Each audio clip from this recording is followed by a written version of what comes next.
almost referred to as MAGA 101. This is like a freshman year class in MAGA college. When I saw the H-1B debate going around, mostly what I saw was racism against Indians. Steve Bannon and the diehard MAGA group, they look at this as a betrayal. Elon Musk has been at Mar-a-Lago for a bit too long and thinks that that is the sample of what MAGA is, and it simply isn't. I think it's funny that you mentioned ad hominem attacks after you released a 26-minute video detailing my dad's benzo withdrawal and allergic reactions out on YouTube. Do you mind if I finish my sentence, Mikhaila? You've just been talking for a long time. Do you mind if I... There's not a time. There's not a time. Do you mind if I finish my sentence? It's hard to address them all. Do you mind if I finish my sentence? I feel like I've let you speak. I mean, a bit, but go ahead. Everyone's speaking. The so-called MAGA civil war over visas for skilled workers has put some Trump supporters on an unusual collision course with Elon Musk and Vivek Ramaswamy. The latter criticised US attitudes and work. Elon Musk and Vivek Ramaswamy.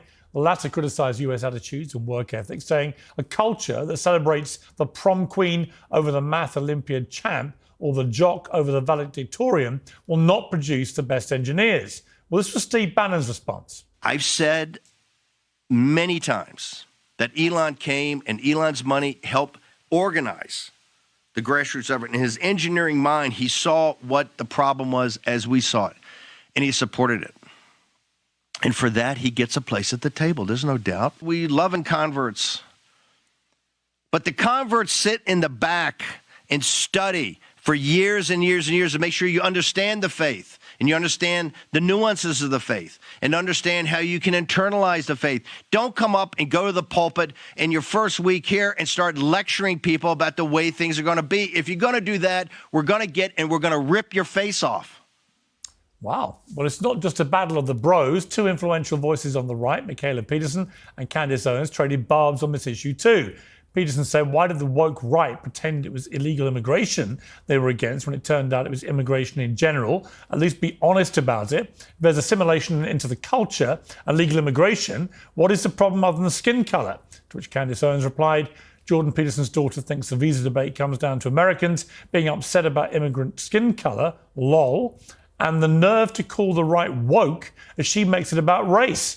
2025 is going to be so much fun. Well, indeed it is, because I'm now going to bring these two together. Candace Owens, host of the Candace podcast, and Mikhaila Peterson, co-founder of Peterson Academy, both join me now. Welcome to both of you. Happy New Year to both of you.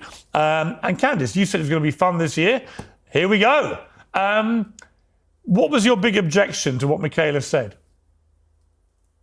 Well, first and foremost, just to be someone that's so new in this country and then to immediately castigate or to cast aside everybody that's in here and say, well, guess what? You're just a bunch of racists. You don't like brown skin, while at the same time referring to us as woke was just mind-boggling to me.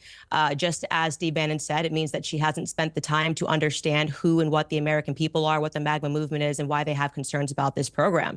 And so to make sure that everybody around the world understands why this is such a big debate, the H-1B visa program is essentially a foreign worker visa that allows employers to hire workers into, quote unquote, specialty programs, essentially for people who have some sort of a specialized knowledge. But to be clear, the program has been around since 1990, so the results aren't up for debate. We were just simply lied to about what we were told it was going to do, which was to source the top 1% of talent globally. Instead, they're using the program to source cashiers, teachers, janitors, PR people. So I'm going to have to believe that the American people are very much capable and willing to fulfill those positions, and that instead this program has been completely abused to get foreign workers here who then have a pathway to citizenship, and it lowers worker wages and it's harming the American people. So I am not fond of it. And I'll add here that prior to his passing, Lou Dobbs of Fox News looked into the program and he determined that 7 out of the 10 H-1B positions were being outsourced from Indian corporations to American corporations. So it's not globally looking at the 1%. And 5 of those 7 positions were category 1, which essentially just means that they didn't require any specialized knowledge. These are the janitors, these are the teachers, and they are just taking jobs away from the American people. So I just found her referring to this as an issue with being brown, or Americans having an issue with brown people, to be almost comical, to be honest. And I'd love to hear her further explain that position. Okay, well, we're now going to hear it. Mikhaila, over to you. So I don't know, Candace, if you're seeing what I'm seeing on X, but when I saw the H-1B debate going around, mostly what I saw was racism against Indians specifically. And I'm not saying there isn't a problem with the visa issue in the States in general. Getting top talent here is very difficult. Like I had a very difficult time getting in, and I'm married to an American, and it was long and annoying, and they don't have a proper way to test people. So there's plenty of flaws to talk about.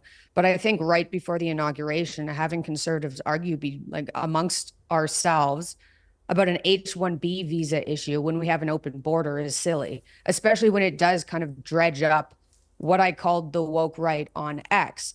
And I know you've scoffed at the term the woke right, but it encompasses these people that are focused on anti-Semitism, Jews, and they're pro-America, but their idea of America is this white America, similar to, I guess, what everyone's been arguing about for the last 200 years whenever anybody new comes into the country. And I do think it has to do with race. And I think you can see that from comments on Twitter. I mean, Vivek put up a picture. I don't know if you saw it. It wasn't Vivek. It was this horrible woman on Twitter. What's her name? Something Lupus. She's a doctor. She goes, "Oh, what do you guys think about this? Thoughts?" And it's a picture of Vivek and his brown family. And one of the most interacted with comments was subversive brown poop eating parasites. And that's what flooded my feed. And I think I had some irritation because I'm, aligning with conservatives because the woke left has been a disaster for America and for Canada and for the West for years. And it's just frustrating to see them go at each other over something like an H-1B when there are bigger issues like an open border.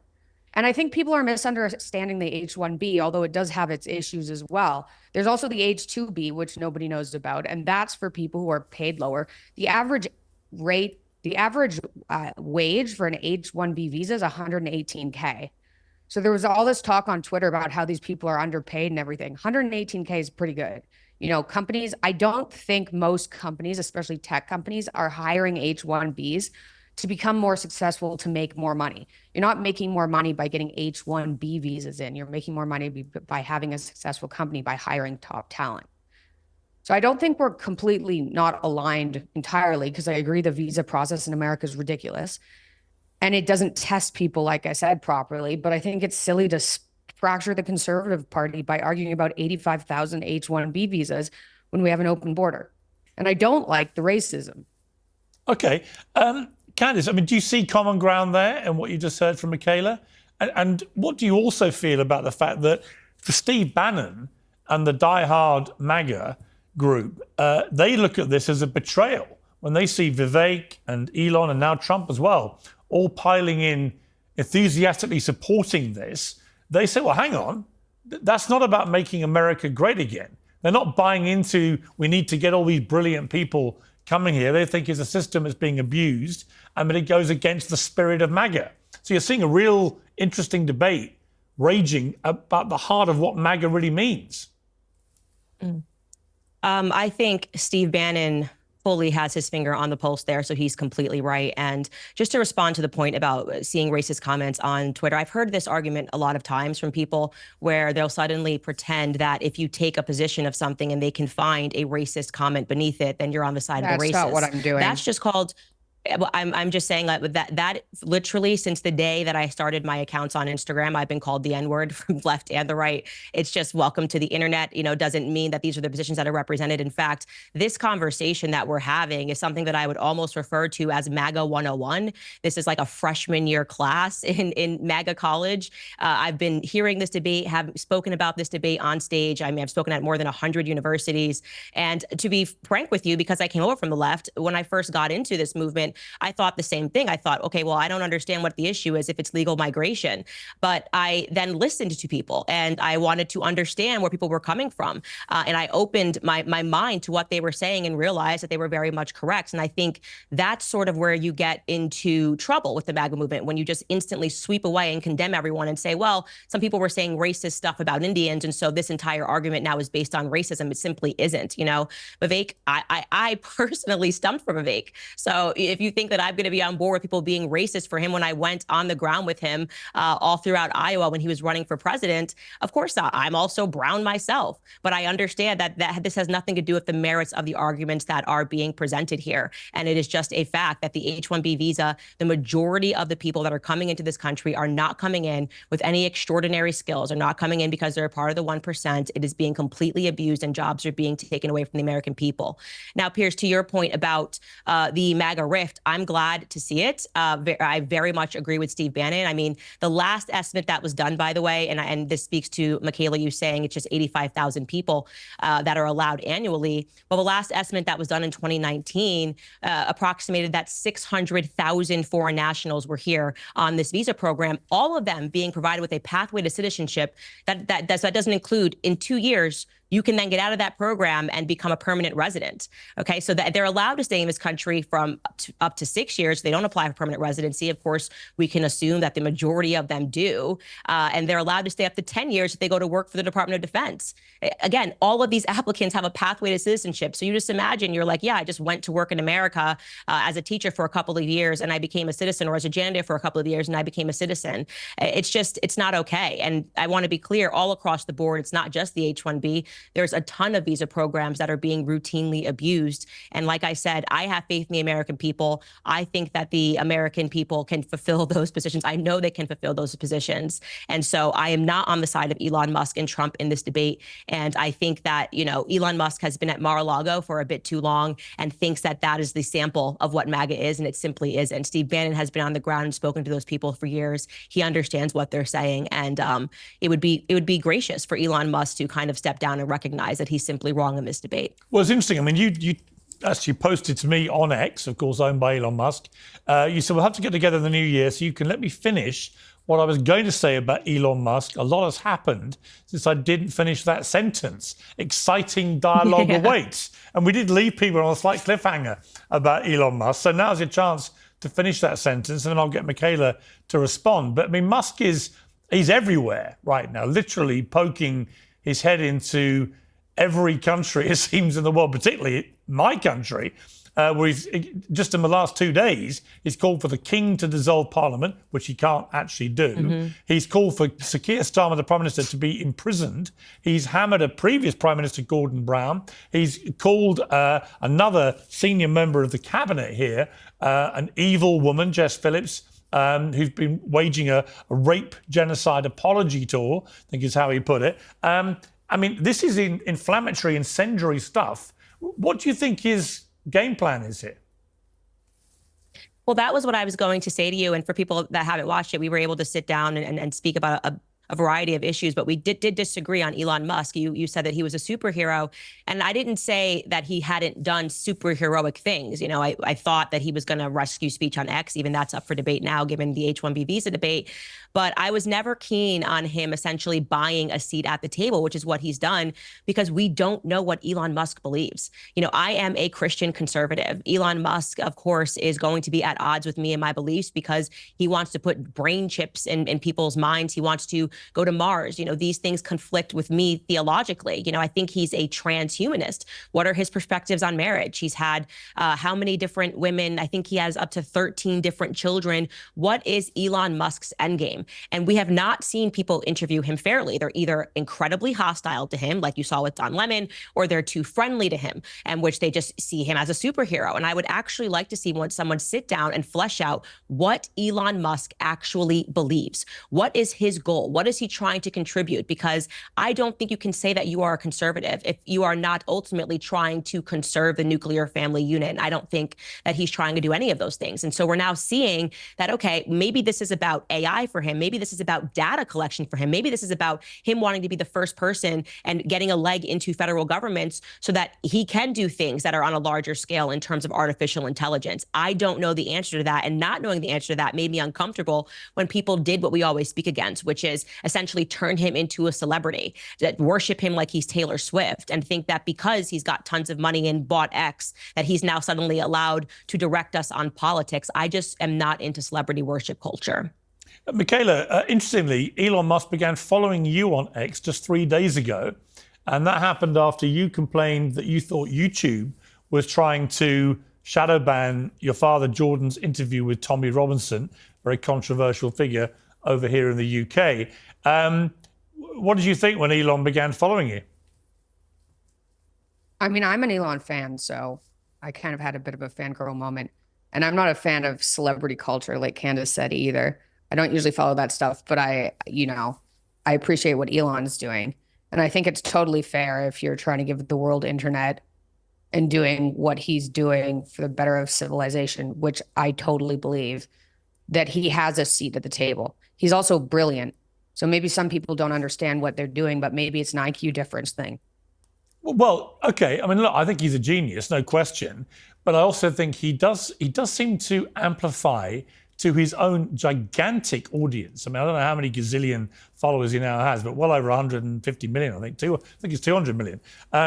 He amplifies all sorts of random people, some of whom are utterly appalling.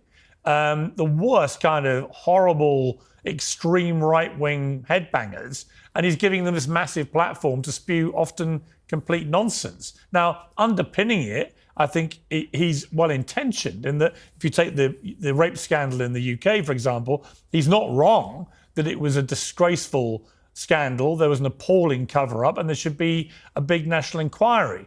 But when he calls for the king to dissolve Parliament, which he can't actually do, when he calls for the Prime Minister to be jailed, all these kind of things, when he really personally abuses in the most awful way Jess Phillips, who's a female MP, when we've had 2 members of Parliament in the UK murdered in the last 10 years, and he's basically putting a massive target on our head for random headbangers to, go after this, as he put it, genocidal rape apologist. I mean, you couldn't think of a worse thing to say about a woman who's actually campaigned a lot in this area for many years. So I think there is a danger with that Elon doesn't quite perhaps comprehend his own power on his own platform. I mean, that's probably true.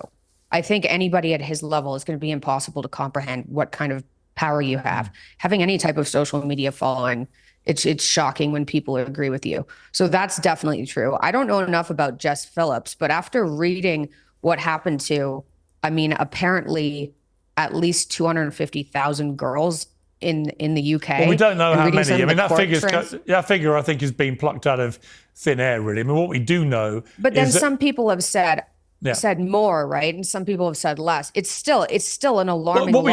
What we can agree on is that thousands of young girls, very young, mainly underage girls, were systematically raped and abused and drugged and fed alcohol and treated like underage prostitutes by predominantly British Pakistani men in the north of England in up to 50 towns and villages. That is a horrendous scandal, and there was an equally horrendous cover-up from the bottom right to the top, of local council authorities and councillors to police who are supposed to be doing their job investigating it, to government at all levels.